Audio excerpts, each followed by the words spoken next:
llamo es Justin. ¿Cómo estás, la familia? Okay, that was terrible. I apologize, fam, dearly. That was terrible. I cannot speak Spanish at all.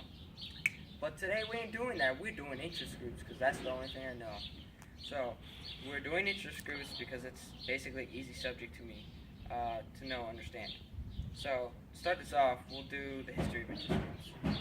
It first mainly started for corporations against labor unions. Basically, those are the two things that started it.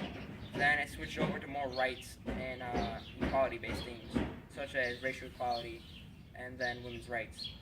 Then today it's more based around laws and things that can get passed, like the amendments, or things that can amend amendments, so it benefits people, or a certain group of people, such as more strict gun laws, for example, would benefit us because there'd probably be less crime, to be quite honest. So, basically, what I want to talk about today is interest groups influence government decisions and elections.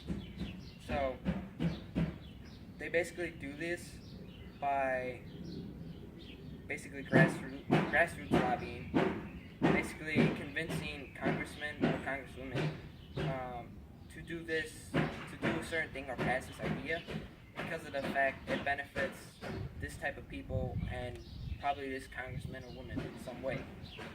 Then the next way of doing it is basically getting and mobilizing people, basically similar to what we did Thursday for protesting for CBS budget cuts.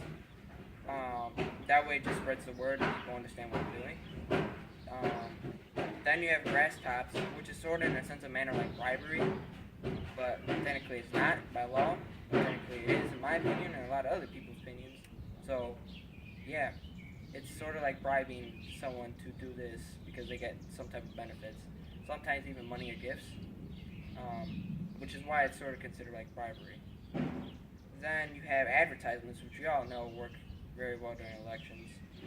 Then you have challenging regulatory decisions in courts. Basically, if you have a specific interest, you challenge it. That way, you can pass something that benefits you or your group of people, such as more strict gun rights, you know. And then you have representing a specific person because you have a specific interest. Example, Brown versus Board of Ed, NAACP, basically representing Brown because of the fact that schools should be equal, and basically that they should be integrated. But there's also the fact, this chapter is significant in my opinion, because of the fact that it's easy to understand. It's also the fact that interest groups really affect us a lot, such as like strict gun rights, for example. We're not going to get those anytime soon with the NRA and House of Republicans Act. AARP, that's another one. Senior citizen type stuff. And pretty much it, to be quite honest.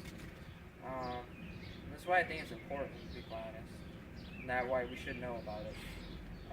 By the way, I use this United States government politics book because I'm too lazy to go on the internet and look for things. And it was the closest thing I had at the moment. So, yeah.